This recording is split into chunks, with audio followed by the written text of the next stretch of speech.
Graça e paz, amados.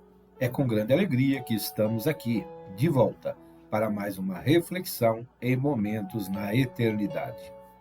E agradecemos a Deus, ao nosso Senhor, por esta oportunidade. E hoje, amados, estaremos com o tema O Nosso Sumo Pastor. E para a nossa reflexão, estaremos examinando o versículo de número 15 no capítulo 34 do livro de Ezequiel, que diz assim: Eu mesmo apacentarei as minhas ovelhas, e eu as farei repousar, diz o Senhor Deus. Amados, os chamados para cooperar com Deus em sua obra, co-pastores em sua obra, estarão sempre dispostos a esperar e a ensinar todos a esperar o sumo pastor que virá em breve, muito em breve, buscar as suas ovelhas, aqueles que, ao terem ouvido a sua voz, saíram para fora de um sistema religioso e nasceram de novo para Deus, pelo agir do seu Espírito Santo.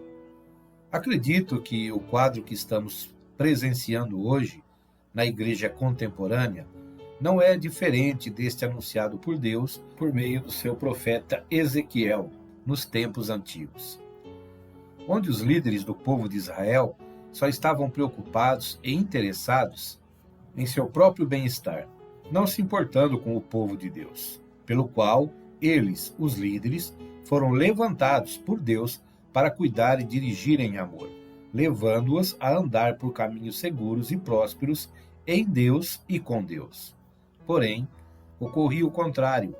Enquanto estes enriqueciam e comiam e bebiam do bom e do melhor, o povo passava necessidades, tanto material como também e principalmente espiritual, sendo afastados de Deus, devido aos falsos ensinos de falsos pastores, que, conforme Deus declara em sua palavra, não passam de cães gulosos.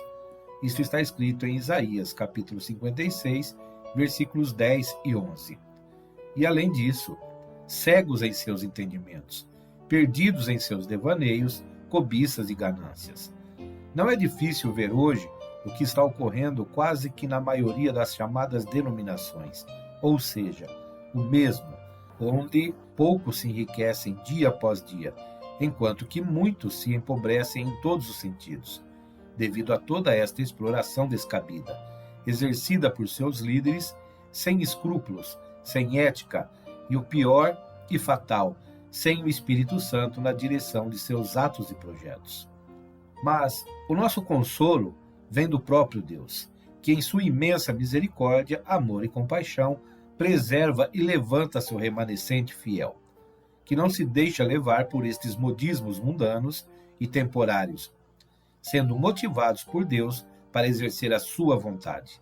Vejamos o que está escrito em Filipenses capítulo 2, versículo 12 a 18. Diz assim: Assim, meus amados, como sempre vocês obedeceram, não apenas em minha presença, porém muito mais agora na minha ausência, ponham em ação a salvação de vocês com temor e tremor. Pois é Deus quem efetua em vocês tanto o querer quanto o realizar, de acordo com a boa vontade dele.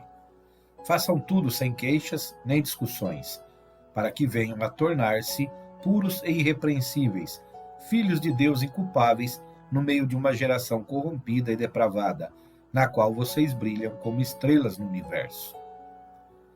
A verdadeira igreja de Cristo está em que ninguém tenha necessidade alguma, pois quando se iniciou a igreja no passado, a primitiva, tudo que se lançava aos pés dos apóstolos era repartido para com todos, e assim não havia necessidade entre eles.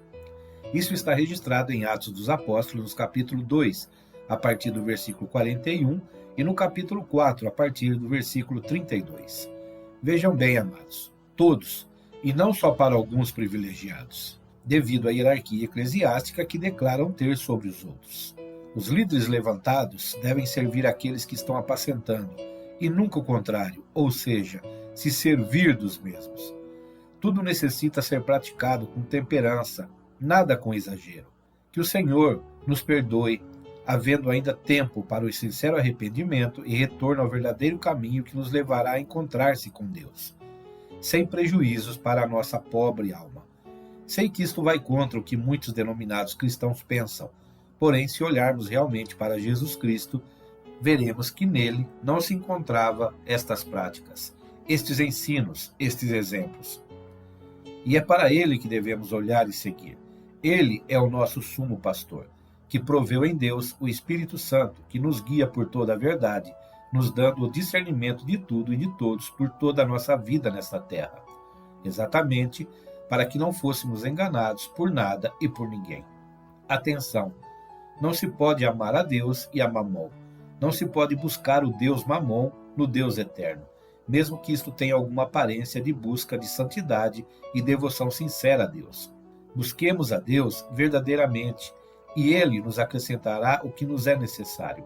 E não busquemos em Deus as coisas que pensamos necessitar, pois isto nos faz igual aos gentios, os pagãos, que não conhecem e nunca conheceram e nem conhecerão a Deus e muito menos o seu amor salvador, curador, libertador e provedor.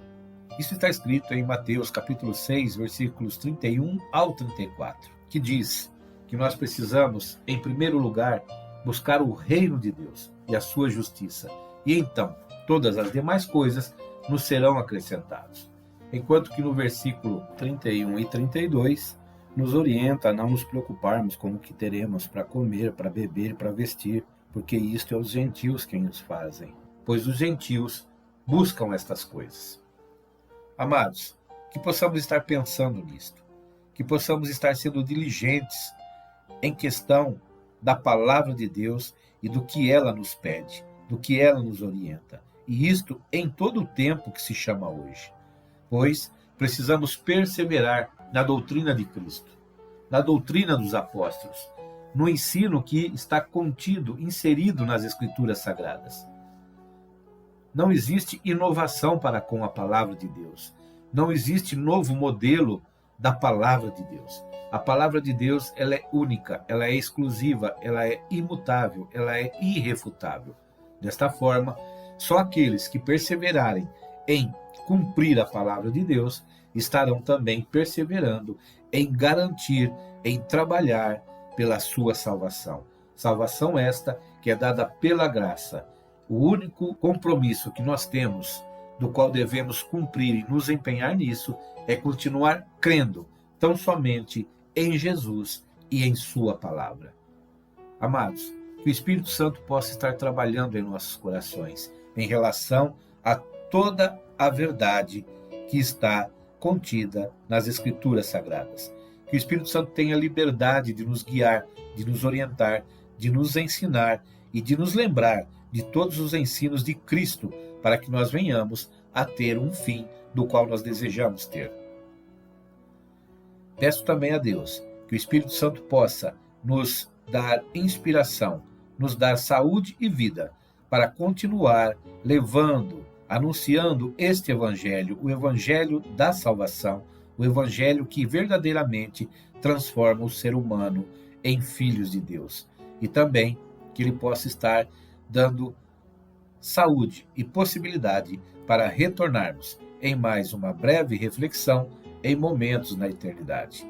Quero aqui deixar agora a minha saudação, na graça e paz abundante de Cristo para com todos, e também o abraço do amigo, do irmão, do pastor Hélio Loyola, do Ministério Só em Cristo, a Vida.